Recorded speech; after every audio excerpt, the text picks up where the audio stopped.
Hey everybody, I am on the week 8 overview page. This is the start of our discourse community project. We're going to be learning a bit more about discourse communities. I'm doing something a little bit different with this recording. I haven't made a PowerPoint presentation with my notes for the readings for the summary. What I'm choosing to do instead is to actually read from an instructor's guide of a text that I used to use, where these readings actually appear. Well, at least John Swales. So the readings for this week, aside from the introduction to the Discourse Community Project, that's a whole Canvas page that gives you more of an overview of the project. We have a reading from John Swales. You'll remember Swales from the genre analysis unit. And this reading is Reflections on the Concept of Discourse Communities. The second reading is Dan Melzer, Understanding Discourse Communities. Melzer actually kind of distills Swales' outline of what discourse communities are, what they do, yada, yada, yada, and he applies them to a real world situation. So I'm going to read from the instructor's guide from the fourth edition of a textbook called Writing About Writing by Elizabeth Warder and what the heck? I think his name is Matt Downs. Wardle and Downs have really done a great job with this text, but it's super expensive. So I hope I'm not breaking any kind of copyright rules by reading and recording this, but it is a wonderful guide and a wonderful book. So the summary here, this article, this is relating to John Swales' reflection on the concept of discourse community. This article finds Swales reflecting on and extending a concept he first defined in a book chapter nearly 3 decades ago, discourse community. Swales provides enough details and background so that reading that earlier text isn't necessary. So he kind of distills what he really outlined in this very long book that has to do with genre and in academic writing, where he really digs into discourse community. So he distills that so you don't have to read that earlier text. This article is a really wonderful article, although students and instructors alike might find it helpful to review the extensive Wikipedia article on the discourse community concept first.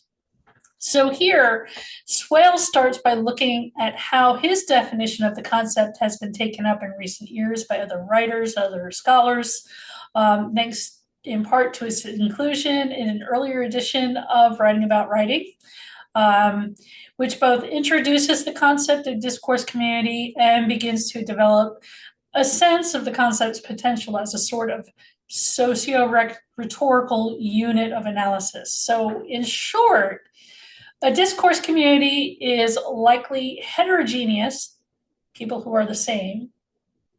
No, that would be homogeneous. Heterogeneous, people who are different, a heterogeneous group of people who share some common, quote, experiences, goals, and interests, and use writing in particular ways. Swales notes, however, that this original formulation was both overly static and idealistic, implying a degree of stability and harmony that's hardly always present in group settings. So, in essence, Swales revises his initial writing and he updates his thinking on this concept by first outlining 3 distinct types of discourse communities. He talks about local, those organized around some physical space, such as a building, a college campus, a town. Focal, those organized around a common interest rather than a physical location. So they could be, like an internet user group or something like that. And faux local, so that's a combination of both, right? A mix of the two, meaning that the groups have both local and focal dimensions, right? So you could think of like a student group who are on a particular campus, raising awareness on a certain topic. So you could think of maybe, a group on the UC campus that's devoted to LGBTQIA plus rights, so on and so forth, bringing attention to a certain group. That's just an example.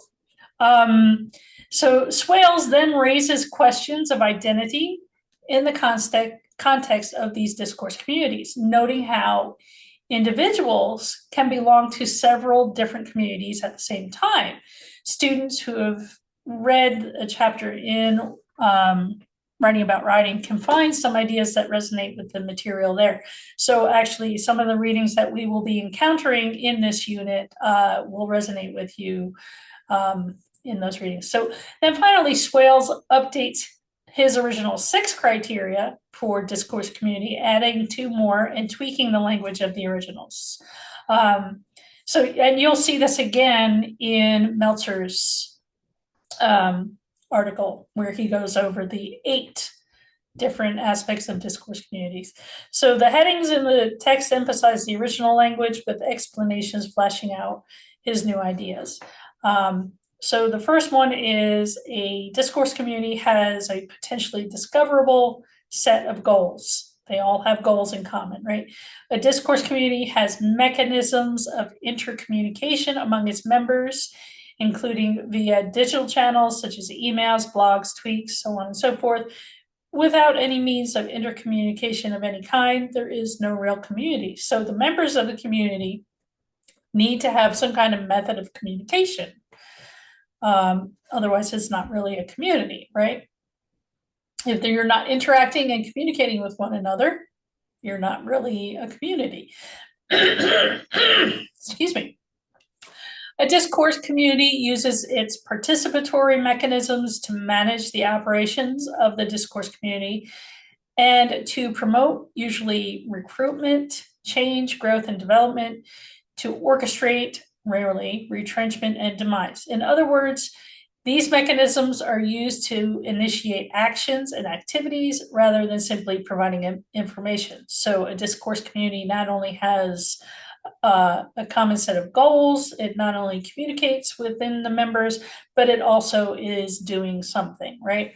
A discourse community utilizes an evolving selection of genres. So this is where our genre analysis comes in handy in the furtherance of its sets of goals and as a means of instantiating its participatory mechanisms. These sets of genres are often particularized as the genres are performed, reperformed, and refined, but they are rarely owned, right? It's not uniquely a property of that particular discourse community. So, right, pamphlets can belong to several different discourse communities, blogs and vlogs and whatever, right? A discourse community has acquired and continues to refine discourse community specific terminology. Classically, this consists of abbreviations, shorthands of all kinds, not including various kinds of codes. So this is where we talk about lexis, the lingo, the expert language or the specialized language of that particular group, right? If you are in the gaming community, you're going to use certain kinds of abbreviations, certain kind of shorthand, certain types of lexis or lingo that members outside the group might not understand. A discourse community has an explicit or implicit hierarchy and or structure, which manages the processes of entry into and advancements within the discourse community. You have probably heard me talk about, or maybe have seen somewhere about the gatekeeping, right? I think one of our authors, maybe Amy Devitt, talked about gatekeeping and how, so this is kind of related to the gatekeeping, right? You have to, there is some kind of hierarchical structure, and then there is usually some kind of method of getting a member into the group, right? So a discourse develops a sense of silential relations, right? There are certain sets of rules that don't need to be said or spelled out in detail in either words or writing. It's just assumed that the members understand how the group operates. And lastly, a discourse community develops horizons of expectation, defined rhythms of activity, a sense of its history, and value systems for what is good and less good work. So you'll be able to read through all of these in that article by Swales. And you'll see them time and again. They come up, people reference them over and over again when we're talking about discourse community. So all of this work begs the question. This is going back to what Wardle and Downs write in the instructor's guide. what exactly can anybody do with this concept of discourse community? It's a question that Swales addresses quite frankly in the conclusion of his article. After acknowledging and largely agreeing with the criticisms of other scholars who have questioned the haziness of the discourse community concept around the edges and its failure to incorporate broader social, historical, and cultural forces, Swales turns to James Porter, whose own article on discourse community also appears in Wardle and Downes's writing about writing. I have not included that writing. I've opted for some other articles that I think are a little more easy to understand. Porter writes, the term discourse community is useful for describing a space that was unacknowledged before because we did not have a term for it. The term realigns the traditional unities, writer, audience, and text to a new configuration. What was before largely seen, unnoticed background becomes the foreground. So that's an important reminder for us that the discourse community concept is not an end in itself. It ultimately does not matter whether something is or isn't a discourse community. What matters is what the idea allows us to see that we didn't see beforehand. So you can, and so I apply this. My son is very involved in athletics, right? He's a baseball player, and being a member of we could call it the travel baseball discourse community, there are certain language that members, both players, coaches, and parents alike, use, right? And there are certain expectations. There's a certain method of how that person enters the group and leaves the group, right? There are expectations and a lot of silential relations. So you could see how, it doesn't matter whether something is or isn't a discourse community, but it helps us to see things differently, right? I don't typically think of travel baseball as a discourse community, but now learning about discourse communities, I can understand how there are, how the people within that group, right, each summer interacts and how they communicate and what the expectations are within that group. And just as discourse communities themselves are not entirely stable. Swales' article highlights how the concept itself can and should evolve. So the take-home points here from Swales is the concept of discourse community serves as a useful unit of analysis for understanding the links between social and rhetorical forces. Discourse communities are groups with potentially discoverable goals that use writing and language in particularized way to help achieve those goals and manage the community. And lastly, a concept like discourse community provides researchers with some common language and a starting point from which they can ask questions about how a group uses writing to get things done.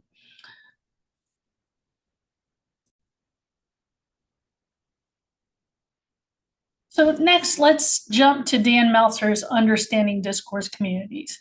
Here, Melzer introduces the concept of discourse community using Swales' definition, which I said before, which includes groups that share common goals, communication methods, genres, and specialized language. But Melzer explains how understanding discourse communities is essential for effective communication, especially in academic and professional settings. And he illustrates this with a personal story about joining an acoustic guitar jam group and highlights how even informal communities like that have their own sets of norms, expectations, and jargon. Similar to my travel baseball example, I think you'll enjoy reading this article that Melzer and the fact that he uses this very informal real life example as an insider of the group.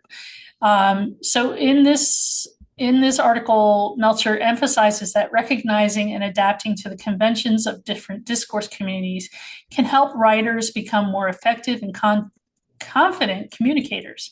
He also critically examines the limitations of discourse communities, such as the potential for exclusion or rigid norms, and he also encourages students to ask reflective questions when entering new communities to better navigate their expectations.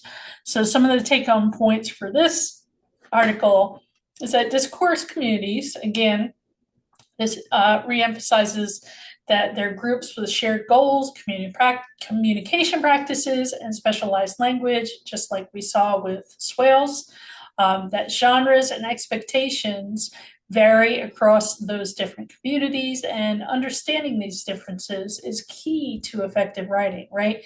And as upper division students, those of you, you are at least a sophomore, probably a junior or a senior.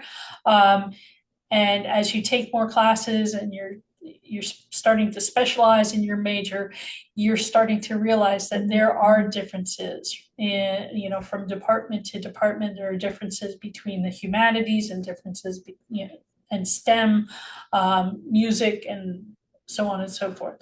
Personal experience can also help illustrate how even informal groups, like Melzer's music jam sessions, function as discourse communities. And lastly, there's a critical awareness of a community's norms can help writers adapt while also questioning potentially limiting conventions. So as I said before, I will have those notes for you in a PowerPoint slideshow. I don't know if people actually look at the PowerPoints or if you just look at the PDF instead. But I'll do both because why not? So I'll have those notes available for you, and I will post them on the week 8 overview page. I do want to take a minute just to show you this introduction to the Discourse Community Project. This is the video from English Comp and the library at the UC Maine campus that gives you a good overview of the discourse community analysis or ethnography that you will be working on. I also have some information about ethnography and autoethnography. There's a slight difference between the two, and I talk a bit, I write a bit here about the assignment. So please make sure that you take a look at this in week 8. It will help you to plot what you need to do in the coming weeks. It's summertime. There will be a lot of reading and writing and research involved, so it's really good to know when things are due and have your calendar available so that you can kind of plot your course and not be overwhelmed at the very end when the project is due. If you plan accordingly, it will be very manageable. If you leave it until the last minute, you're going to have a hell of a time getting things done. I don't mean to be blunt, but I think it's good to know what you are facing well ahead of time. That way it gives you time to plan and still enjoy the summer, right? Because it is summer after all, and I am realistic that English is not your top priority, especially in the summer and probably throughout the rest of the year as well. But this is the hoop that you have to get through. This is the final thing. If you were not an English major, this will probably be the last English class that you have to take, right? So I hope you enjoy this unit. As I said, this is my favorite part of this class. I think it's super interesting, and I think it has implications to apply to life outside of the English 2089 classroom, virtual as it is. So if you have any questions about what is expected of you and anything that I've gone over in this week 8, I guess it's the week 8, reading summaries. There is a discussion based on the 2 readings, so please make sure that you take a look at that. As a reminder, your initial post is due on Sunday, and then your follow-up response to a couple of peers is due the following Wednesday. That's the usual drill. Okay, hopefully this wasn't too long, but I felt it was a necessary thing to share with you. I wanted to share that summary so that you have a bit of context to understanding Swales, because it can be a little bit difficult when you're first confronting that. But these are 2 really good readings. They're related, and they will help to kind of lay the foundation for this discourse community project. Take care and have a fantastic week. Bye-bye.